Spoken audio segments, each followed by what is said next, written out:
নতুন আরেকটি রেসিপি নিয়ে আপনাদের সামনে হাজির হয়ে গেলাম। আর যেটি দেখাবো সেটি হচ্ছে আলু পুরি। বাংলাদেশের হোটেলগুলোতে কিন্তু দেখা যায় বিকেল টাইমে বিভিন্ন প্রকার পুরি পাওয়া যায়। তবে পুরি কিন্তু সবাই কম বেশি পারি, কিন্তু সবার পুরি কিন্তু পারফেক্ট হয় না। অর্থাৎ কারো পুরি কিন্তু ফুলে ঠিক আছে, উপরটা স্মুথ হয়ে যায়, কারোটা আবার ভাঙতে গেলে দেখা যায় নিমকির মতো হয়ে গেছে, বিভিন্ন প্রকার সমস্যা দেখা যায়। আর এই সকল সমস্যার সমাধান করে আমি সুন্দরভাবে পুরিটা তৈরি করে দেখাচ্ছি আপনাদের সামনে। প্রথমে আমি মেজারমেন্ট কাপের 1 কাপ পরিমাণ ময়দা দিয়ে দিলাম এবং সেই সাথে আমি দিয়ে দিবে 1 টেবিল চামচ পরিমাণ খাবার তেল। তেলটা কিন্তু এর বেশি দেওয়া যাবে না, এর কম হলেও চলবে, কিন্তু বেশি দেওয়া যাবে না। বেশি দিতে গেলে কিন্তু পুরিটা ভাঙতে গেলে নিমকির মতো হয়ে যাবে। এখন আমি দিয়ে দিব পরিমাণ মতো লবণ এবং তেলটা আমি ময়দার সাথে ভালো করে কিন্তু মাখতে হবে, যাতে সম্পূর্ণ ময়দার সাথে তেলটা ভালো করে মিক্স হয়ে যায়। তেলের সাথে কিন্তু ময়দাটা মিক্স হয়ে গেছে, যখন আমি মুট করব তখন কিন্তু জড়ো হয়ে যাচ্ছে। এখন পরিমাণ মতো নর্মাল পানি দিয়ে আমি একটা সুন্দর একটা ডো তৈরি করব। ডোটা এরকম হবে, নরমও না আবার শক্তও না। প্রথমে আমি কাঁটা চামচ দিয়ে একটু মেখে নিচ্ছি যাতে হাতে না লাগে, তারপরে কিন্তু আমি হাত লাগাবো পরবর্তীতে। এখন আমি একটু কাঁটা চামচ দিয়ে নেড়ে নিচ্ছি। পানি দিয়ে কিন্তু আমি সুন্দর একটা ডো তৈরি করে নিয়েছি, কিন্তু ডোটা কিন্তু সুন্দর স্মুথ হয়নি। এটাকে আমি এখন ঢেকে 15 থেকে 20 মিনিটের জন্য রেখে দিব, তাহলে কিন্তু ডোটা আরও সুন্দর স্মুথ হবে। আর এখন দেখতেই পাচ্ছেন কীরকম শক্ত শক্ত লাগছে। এটা যখন আমি রেখে দিব তখন কিন্তু সুন্দর একটা ডো তৈরি হবে। তাহলে আমি রেখে দিচ্ছি। পুরির খামিটা রেডি হতে হতে আমি এই ফাঁকে কিন্তু আলু ভর্তাটা করে নিতে পারি। এর জন্য আমি এখানে 4টি আলু সিদ্ধ করে নিয়েছি, আর নিয়েছি 2 টেবিল চামচ পরিমাণ চিকন করে কাটা পেঁয়াজ। পেঁয়াজটাকে কিন্তু চিকন করে কাটতে হবে। এছাড়াও কিন্তু আপনি পেঁয়াজটা বেরেস্তা করেও দিতে পারেন, কিন্তু মোটা করে দেওয়া যাবে না এবং অতিরিক্ত পেঁয়াজও দেওয়া যাবে না। যেভাবে আমরা ঘরে আলু ভর্তা খাই বেশি করে পেঁয়াজ দিয়ে, এরকম করে দেওয়া যাবে না। আর এছাড়া আমি এখানে কিন্তু ফ্লেভারই অ্যাড করব না। অনেকে চাট মশলা অথবা জিরের গুঁড়ো, এলাচি, দারচিনির গুঁড়ো দিয়ে থাকে। আমি একবারে সাদাসিধেভাবে যেভাবে হোটেলে বানাই সেভাবে আমি বানাবো, অর্থাৎ শুকনো মরিচ দিয়ে, পোড়া শুকনো মরিচ দিয়ে। আর পোড়াটা কিন্তু আমি তেল দিয়ে ভাজিনি, শুধু এভাবে কিন্তু তাওয়াতে মরিচটা টেলে নিয়েছি। 4টি মরিচ আমি দিব, আর ঝালটা নিজের মতো করে দিবেন। আমি 4টি দিচ্ছি। মরিচের বোঁটাটা আমি ফেলে দিয়েছি। এখন অল্প পরিমাণে লবণ দিয়ে মরিচটাকে আমি ডলে নিব। মরিচটাকে আমি গুঁড়ো করে নিয়েছি। এখন পেঁয়াজটাকে আমি ভালো করে মরিচের সাথে মিক্স করে নিব। পেঁয়াজটা এমনভাবে ডলতে হবে যাতে সফট হয়ে যায়, কিন্তু পেঁয়াজ থেকে কিন্তু পানি যাতে না বের হয়। পেঁয়াজটা মথা হয়ে গেলে তারপরে আলুগুলো আমি সুন্দরভাবে চটকে নিব, যাতে কোনো দানা না থাকে। ভালো করে ম্যাশ করতে হবে। তারপর আলুটাকে আমি ভালো করে মিক্স করে দিব। মিক্স করে দিয়ে আমি এক সাইডে রেখে দিব। আমি কিন্তু ধনেপাতা দিতে চাচ্ছিলাম, কিন্তু আমার ঘরে ধনেপাতা নাই বিধে আমি দিচ্ছি না। আপনারা কিন্তু ধনেপাতা দিবেন, তাহলে আরও ভালো লাগবে বেশি। আলু ভর্তা করতে গেলে আমরা যেরকম সরিষার তেল দিয়ে থাকি সেটা কিন্তু এখানে দেওয়া যাবে না, তাহলে কিন্তু খেতে একদম বাজে লাগবে। কিন্তু ইচ্ছে হলে কিন্তু সয়াবিন তেল দিতে পারেন, তাহলে কিন্তু পুরিটা ফুলবে। কিন্তু সরিষার তেল দিলে সরিষার তেলের ফ্লেভার পুরো পুরিতে ছড়িয়ে যাবে। আর কিছু কিছু টিপস আমি এই পুরির মধ্যে দিয়ে দিব, যাতে আপনাদের পুরিটা সুন্দরভাবে হয়। এছাড়াও আলু ভর্তাটা বানিয়ে কিন্তু আমরা সয়াবিন তেলে ভেজে নিতে পারি, আর ওই ভর্তাটা দিয়ে কিন্তু পুরি বানালে পুরিটা সুন্দর হবে। ওইভাবেই কিন্তু আমি বানিয়ে থাকি। ফিরে আসলাম আবার আধা ঘন্টা পরে।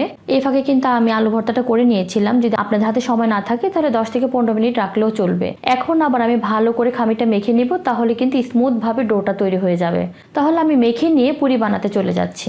পুরিটি বানানোর জন্য আমি এতটুকু একটু খামি নিয়ে নিলাম। খামিটা নিজের মতো করে নিতে পারবেন, ছোট বড় করে নিতে পারবেন, কিন্তু পুরিটা কিন্তু ছোট হলে কিন্তু বেশি ভালো লাগে, দেখতেও ভালো লাগে, খেতেও ভালো লাগে। এখন আমি আরেকটু আবার মেখে নিব।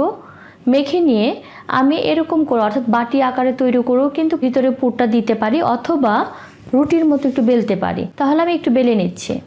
বেলে নিয়ে অল্প পরিমাণে আমাকে পুরটা দিতে হবে। অনেকেই কিন্তু আমরা মনে করি কি ঘরে যদি আমরা বানাই বেশি করে পুর দিয়ে বানাবো। আমার ধারণাটা এরকম ছিল। আমি প্রথমে অনেকগুলো পুর দিয়ে করতাম, কিন্তু যখন আমি ভাজতে যেতাম সবগুলো ফেটে বের হয়ে যেত। তাই এরকমভাবে দিতে হবে, যাতে বেশিও না আবার কমও না। দেখতেই পাচ্ছেন কতটুকু দিয়েছি। তারপরে আস্তে করে চারদিক থেকে খামিরটা এনে এরকম করে মুখটা বন্ধ করে দিতে হবে। বন্ধ করে দিয়ে আমরা রেখে দেব। এক সাইড করে এরকম করে বানিয়ে সবগুলা গোল্লা করে এরকম রেখে দিব। তারপর আমি বানাতে চলে যাব। এভাবে করে আমি কতগুলো বানিয়ে নিয়েছি। এখন কিন্তু ঢাকনা দিয়ে ঢেকে রাখতে হবে, তা না হলে উপরটা ড্রাই হয়ে যাবে এবং ফেটে যাবে। তাহলে আমি পুরিটা বানিয়ে নিচ্ছি। এখন পুরিগুলো আমি বেলে দেখাচ্ছি। প্রথমে আমি একটা খামির নিয়ে নিলাম, তারপরে আলতোভাবে পুরিটা বেলতে হবে। দেখতেই পাচ্ছেন কোনো জোরে চাপ দেওয়া যাবে না, তাহলে কিন্তু ভিতরে খামিটা বের হয়ে যাবে। আস্তে আস্তে করে আমি বেলবো এবং ঘুরিয়ে ঘুরিয়ে দিব এভাবে করে। আর একসাথে কিন্তু অনেকগুলো বানানো যাবে না, ঊর্ধ্বে গেলে 2-3টি বানিয়ে তারপর আমরা চুলাতে চলে যাব। একসাথে যদি আমরা সবগুলো বানিয়ে নিই তবুও কিন্তু ভাজতে গেলে ফেটে যাবে। দেখতেই পাচ্ছেন কত বড় আমি করেছি, বড়ও না বা ছোটও না। এখন আমি পুরিটা ভাজতে চলে যাচ্ছি। পুরিটি ভাজার জন্য আমি তেল গরম করে নিয়েছি, এখন পুরিটা আমি ছেড়ে দিব। আর পুরিটি ভাজার জন্য কিন্তু অতিরিক্ত তেলটা গরম করে নিতে হবে এবং কড়াইটা একটু গর্তে নিলে ভালো হয়। আমি এই সাইজের কড়াইটা ব্যবহার করি বিশেষ করে তেলের পিঠা এবং পুরি বানাতে। আর অন্যান্য কিছুও বানানো যায়, এতে কিন্তু তেলটা কম লাগে। তারপরে আমি চামচটা দিয়ে চেপে চেপে দিব এবং এতে করে কিন্তু ফুলতে সাহায্য করবে এবং ঘুরিয়ে ঘুরিয়ে দিব এবং উল্টে পাল্টে দিব। চামচ দিয়ে যখন ঘোরাতে যাবেন, ঘোরাতে ঘোরাতে এক সময় পুরিটা সুন্দরভাবে ফুলে উঠবে। আর ফুলে উঠলে তখনই বুঝতে পারবেন দোকানের মতো কীভাবে উপর দিয়ে বুদবুদ দেখা যাচ্ছে। আর দোকানের পুরিগুলো কিন্তু এরকমই হয়। আর চামচ দিয়ে কিন্তু চেপে চেপে দিবেন, নিজের মনের মতো কালার করে নামিয়ে নেবেন। কিন্তু যখন পুরোপুরি ফুলে উঠবে তারপরে কিন্তু চুলার আঁচটা আমরা একটু কমিয়ে দিতে পারি। তা না হলে কি হবে, উপর দিয়ে কালার এসে পড়বে, ভিতরের ময়দাটা কিন্তু কাঁচাই থেকে যাবে। তারপরে এভাবে ঘুরিয়ে ঘুরিয়ে আমরা কালার হওয়া পর্যন্ত অপেক্ষা করবো এবং কালার করে আমরা নামিয়ে ফেলবো।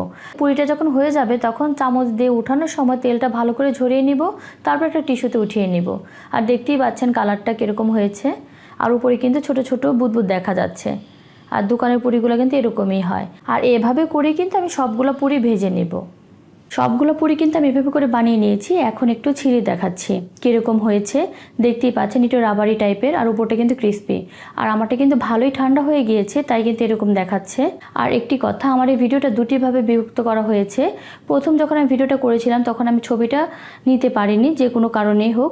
পরবর্তীতে আমি বেশ কিছুদিন পরে সেই আগের প্রসেসেই কিন্তু আমি আবার পুরিগুলো বানিয়েছি, তাই শেষটা আমি আবার করে ভিডিওটা আপলোড দিচ্ছি। আর এটাতে কিন্তু আপনারা দেখতে পারবেন ধনেপাতা দেওয়া আছে। আর যতই আপনারা ভুল করবেন ততই কিন্তু নিজেরা শিখতে পারবেন কি কারণে আমার পুরিটা হচ্ছে না। আমি এখানে একটু ভিডিও ক্লিপ দেখাচ্ছি। সেটা হচ্ছে আমি একদিন পুরিটা বানিয়েছিলাম, এটাতে কিন্তু আমি বেকিং পাউডার দিয়েছিলাম, যার কারণে পুরিটা কিন্তু ফুলেছে, কিন্তু স্মুথ হয়েছে এবং অনেক সফট হয়েছে, উপরটা কিন্তু ক্রিস্পি তেমন হয়নি। সেটা আমি দেখিয়ে দিচ্ছি কি কি কারণে আপনাদের পুরিটা সমস্যা দেখা দিতে পারে। অনেকে কিন্তু আছে পুরিটা যখন ফুলে না তখন বেকিং পাউডার বা বেকিং সোডা দেয়, কিন্তু এক একটা কিন্তু এক এক রকম হবে। তেল যখন আপনি খামিরে বেশি দেবেন তখন একরকম হবে, বেকিং পাউডার দিলে একরকম হবে, সোডা দিলে একরকম হবে এবং তেল ছাড়া দিলে আরেক রকম হবে। তো এভাবে করতে করতে আপনারা নিজেরাই টের পেয়ে যাবেন। তাহলে দর্শক, এই ছিল আজকে আমার আলু পুরি রেসিপি। ভালো লাগলো অবশ্যই একটা লাইক দিবেন, শেয়ার করবেন এবং আমার চ্যানেলকে সাবস্ক্রাইব করবেন। সবাই ভালো থাকবেন। আল্লাহ হাফেজ।